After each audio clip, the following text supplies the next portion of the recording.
Alright, what's going on, everybody? Hey, San32 here. We're back playing MK1. So, I got a request on one of my last videos to do an updated Liu Kang Motaro guide. Whenever Quan Chi came out, I think it was that same patch, they buffed a bunch of the cameos. And Motaro was one of the cameos that got some pretty hefty buffs. So I'm going to talk about what moves they did buff, what things kind of changed with him, and then I'll briefly talk about the moves that didn't get changed. If you watch my first guide, I'll probably have gone more in depth in that video. So if you want to see, the all of the moves talked about more in depth, you can watch the original guide. But this one is just going to really be talking about what got updated and how that affects Liu Kang's game plan. And it's actually pretty significant, the changes that they did. So first move we're going to talk about is the projectile shield. So this projectile shield with Motaro will deflect projectiles back at the opponent. So whatever projectiles they throw back or they throw at Liu Kang, if you block it with the shield, Motaro will send it back at them. So for example, if Sub-Zero throws an ice ball, he'll deflect the ice ball back and it'll freeze Sub-Zero if he gets hit by it. Now the interesting thing about this move is that it says that it starts up in 37 frames. That's not actually accurate. So you can actually react to projectiles and deflect them back immediately. So you can, on reaction, do that every single time. It comes out a lot faster than 37 frames, so just keep that in mind. And then the other thing too is they buffed the recharge rate on this, right? So this is the buff that they did to it. Look at how fast that shield starts to come back now. It's already back, right? The full thing's already back. And this is the actual recharge time. As you can see here, I have the cameo gauge set to default. So that's actually how fast the shield comes back, which is very good. And specifically for Liu Kang uses that shield more defensively than offensively, or at least the way I use it. So most people use the Motaro shield to get in, right? So basically prevent your opponent from being able to throw things at you, and you can kind of approach them. But the reason this is good for Liu Kang is because Liu Kang's zoning is really strong as well. So if you're in a zoning war with somebody, you can basically make it so that they're locked down. They can't do anything. And you can zone them free with this move here, right? So if you're playing against a Sindel, right, who also has a really good zoning game and projectile game, you put this shield out, excuse me, you put this shield out on the screen, and this is basically like free zone.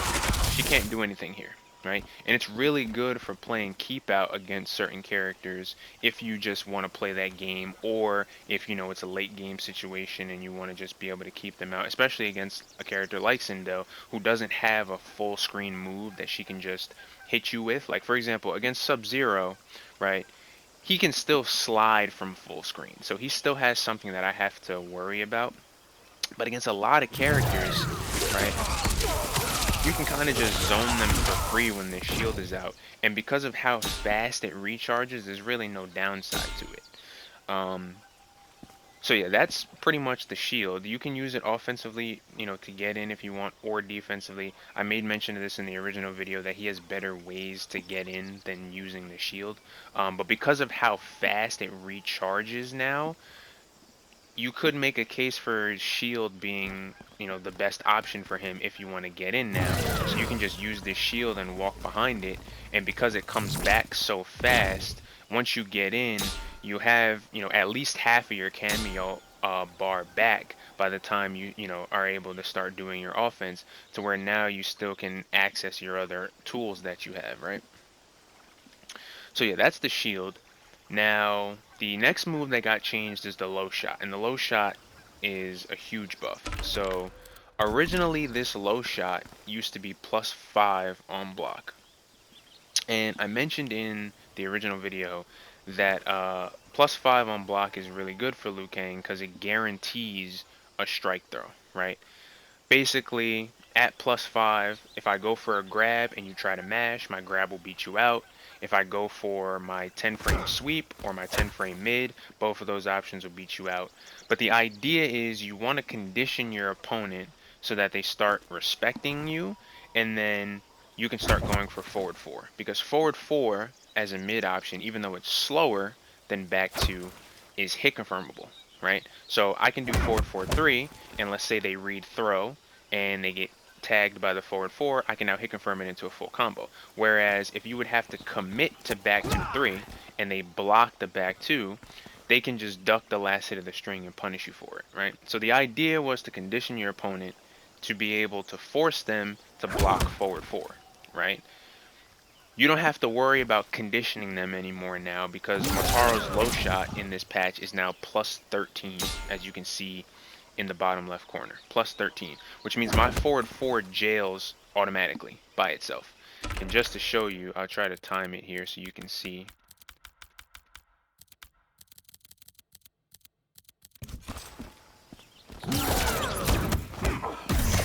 Right? So right there you can see that my forward 4 now jails, right? So I don't have to worry about trying to condition my opponent to block the forward 4 now, right? So anytime they block low shot, my forward 4 is guaranteed, okay? Which is important, right? That's actually a pretty big change for this, right? So one of the ways, or Liu Kang doesn't have any strings that jail into this, unfortunately. So you do have to try and condition your opponent into blocking the low shot. So one of the ways that I like to do that is off of his 2-2 string, okay? Because 2-2 by itself is plus 3. If I do the full string, right, it's safe on block with very low negative frame. So there's still the threat of, armor after this or something like that. And there's no gap in this string. So I like to use this string, right? Plus 3, check them with down 1, do the full string, right? Use that sequence to try and condition my opponent to block after they see this, which will then allow me to now go for the low shot. And now off the low shot, now I get my strike throw mix. And similar to Liu Kang, similar to Kung Lao rather, if you get a back throw, you can teleport with Motaro and get a combo off, the same way you would with Kung Lao. Okay? So low shot being plus 13 on block, very, very powerful, especially in the corner. Because in the corner, there's also no pushback on it, so you can actually jail other things. So, for example, I can do something like this, and I can jail 2-2 again. So that's plus 13 into now plus 3 again, right, into the same situation if I wanted to, right? So I could do this, right? I could do it again, like I could loop it if I wanted to, if they're really like scared, like if I really have them conditioned. And then again, if you get this back throw in the corner,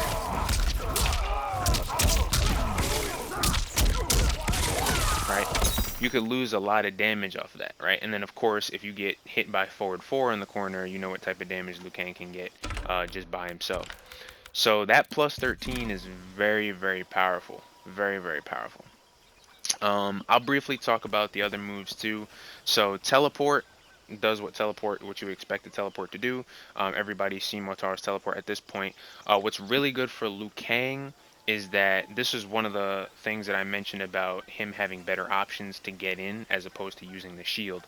So the cool thing about Liu Kang's teleport is if you're at full screen and you're trying to get in, you can throw a fireball and teleport behind it, and if it hits the opponent, you can actually get a combo off of it. And if they block it, you're actually plus on block. So I'll try to demonstrate that here. So we'll have him reversal slide. Okay. Right. So you can see right there that that jailed. I didn't do the EX slide, but it doesn't matter. So you can see right there that that jailed. And then if they get hit by this, right, you can see this is all one combo. Right, and you get some pretty decent damage off of that. So yeah, and then also teleport allows him to combo it back there, as I mentioned before.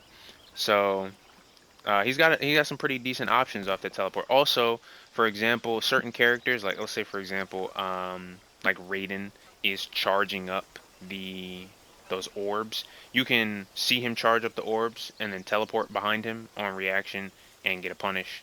Yeah, so depends on the matchup too, but the teleport has a lot of applications. And then the triple projectiles I go over briefly too. So this assist uses the full bar. Just keep that in mind.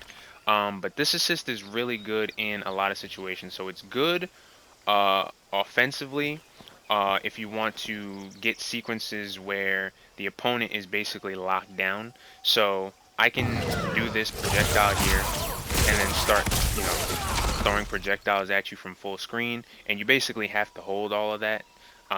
You can also use it to get in as well. So if I want to just get in, right, I can flying kick behind that. So let me just put that full screen. So this is another way that you can get in with Liu Kang if you want to. You can use a triple projectile, right, and flying kick in, and then use the projectiles to basically cover you so they can't punish you. And then once you get in, because that third projectile is still coming behind you, now you can actually start your offense immediately. Similar to what you see like Johnny Lau players do. They'll throw the Lau hat down, shadow kick in, Lau hat covers it, and now they're in and they get pressure. You can do the same thing with those projectiles. Like I said, you can use them defensively if you want for zoning and trying to chip your opponent out in late game situations. And you can also do some setups with it as well. So, for example, in the corner,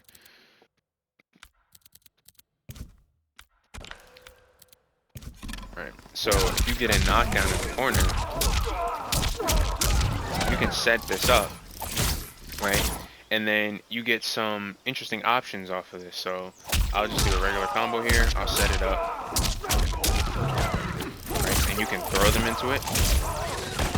I might drop the combo, but yeah, you get a throw set up there, which is basically guaranteed here, right? You can also OS their wake up. So what you can do here is I'm gonna set the opponent to, I'll set him to random wake up. Matter of fact, I'll do this. So I want to show like all the options. So I have him get up mode random, and he's gonna wake up with slide. If he gets up and blocks, right, you can just do forward four, right, and he's still, because the projectiles are still coming out, you can still get the setup, you can still get the grab, and if he gets up in armors, you can still break the armor with forward four. Right? Oh well, I screwed up the ender, but so that's what happens if they try to wake up. Forward four just breaks the armor, they still get hit by the projectiles, and then you still get a conversion off of it. Right? So yeah, that is pretty much it. Big changes are the shield and the low shot. Teleport still does what teleport does. Triple projectile still does what triple projectile does. But just overall, just in general, I think this is Liu Kang's best cameo, in my opinion. And and yeah, the buff to the low shot specifically really helps Liu Kang's game out. Because not having to condition your opponent if they block the low shot is actually huge. Especially at mid screen too. Because most characters, they added pushback to this low shot on block. It didn't used to push you back that far. So most characters actually have to like dash up if they want to, get pressure, and then you lose out on some of those frames. Liu Kang doesn't even have to dash up, so he never wastes any of those frames. So you can get that jail off the forward four every single time, and your opponent has to respect you. So that's, very, very huge for Liu Kang and his game plan. So if you like to play Liu Kang like a pressure character, if you like to play him more neutral based, more zoning heavy, if you like, setups and stuff, Motaro gives Liu Kang everything, right? And you still get the combo off back throw. You still get, all of those things. So yeah, that is the updated Liu Kang Motaro guide. Hope you guys go out and give this team a try. This is the team that I started the game with, and is going to be a team that I will continue to play until this game is eventually no more, right? So yeah, thank you all for watching, and I'll catch you on the next one.